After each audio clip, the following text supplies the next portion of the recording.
This is the Sennheiser MKH 416 shotgun microphone. In just a second, I'm going to run you through my complete vocal chain that I use in tandem with the Universal Audio Apollo Twin X. And then later on, I'm going to let you have a listen to this microphone completely processed and wet, but also right after that, absolutely dry and untouched, so you can see the difference. But first, a little bit of a background. I got this microphone as a great way to get studio sound on the road. Did not exactly feel comfortable or confident dragging around a condenser microphone.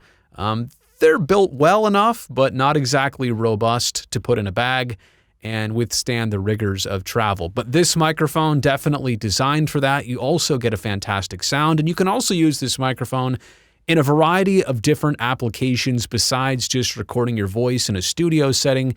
You can also use this one out in the field. It holds up to all the elements. It's got a great pickup pattern. The supercardioid is a bit of a different flavor for voicing things over because you can also gain from rear rejection on this microphone if your room is not exactly set up or treated.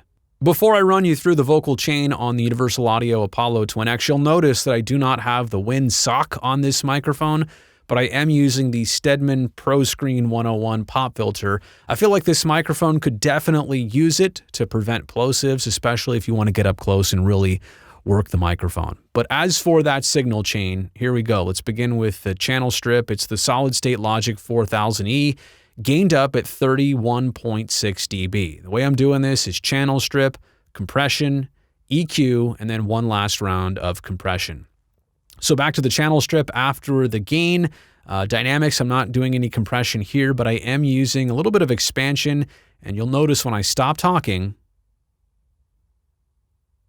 it's pretty quiet and it takes away about 6 dB here. This microphone, not necessarily noisy, not a lot of self-noise from it. It's another reason why I really appreciate this microphone. And again, if you're gained up and capturing audio from a far distance, it has to be a low noise microphone. It exactly is, but I really want to get that silent sound when I'm not talking. So expansion is in use, low cutting at around 70 and on the high side at about 16,000. And that brings me to the equalization here on the channel strip. This microphone's got a great presence boost at the top already. I don't need to do a lot at the top end. So here I am not touching anything on the high side. At about 6,500 on a very narrow Q, I'm taking away about 3 dB to try and reduce some sibilance with my voice. At about 250 hertz here, on a pretty average Q, a 1.5, I'm reducing by about 4.5 to get rid of some boxiness with my voice and this microphone. It's a common trend, this frequency in my voice. It's one that I take away quite often. And then on the low side, on a bell curve, at about 4 dB, I'm boosting. I should say at about 80 hertz, I'm boosting to 4 dB. And that kind of gives me a little bit of a low end punch to start with here on this microphone. Now, it's a little bit quieter than some of my condensers, so I have the slider up a little bit. I also have the output turned up just a hair on the channel strip. That brings me to the 1176 LN version, the low noise version. You can see where my input and output levels are set. Again, those numbers do not directly equate to decibel values. Very fast on the attack and pretty fast on the release using a 4-to-1 ratio. And you'll see here gain reduction wise, this is actually not working very hard right now. Here and there, it's taken away 1 dB, but if I really get up on the mic, now you can see that it's reducing a little bit more. But that's what this 1176 is for. It's my first round of transient response and trying to tame those highest of peaks in different volumes, the high volumes. So it's doing its job there, which brings me to the Neve 1073. I am gaining up just a hair. I would say that's about 2 dB of a boost. Again, this microphone doesn't need a lot of help on the high side. So the high shelf, I am giving it just a little bit of sparkle, maybe about 2 dB, which is represented by 1 dot right there. I'm taking out some mids here. I'm taking out at 1600 hertz, only about 1.5 dB. So it doesn't need a lot on the mid-range removal.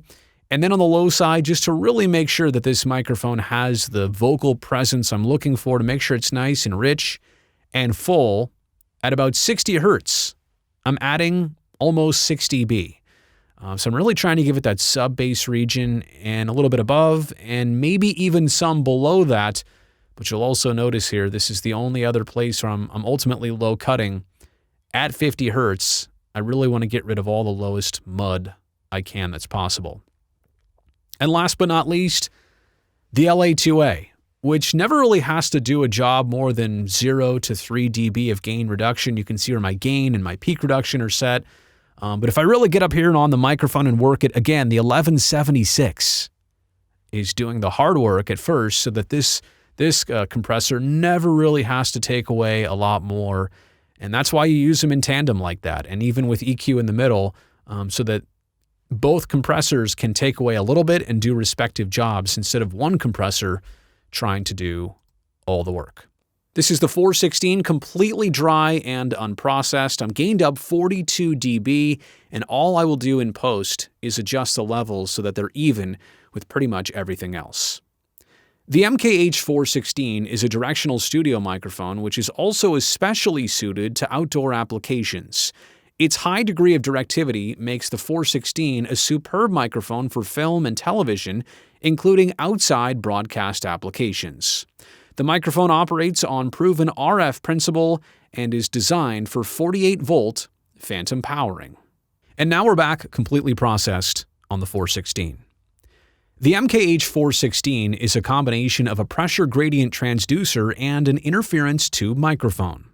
It has a supercardioid pickup pattern at low and medium frequencies, whereas at higher frequencies, there is a transition to a low bar characteristic. Due to its operating principle, the MKH 416 is relatively insensitive to wind and pop noise and can therefore often be used as a soloist and broadcast microphone without the need for additional wind or pop shields.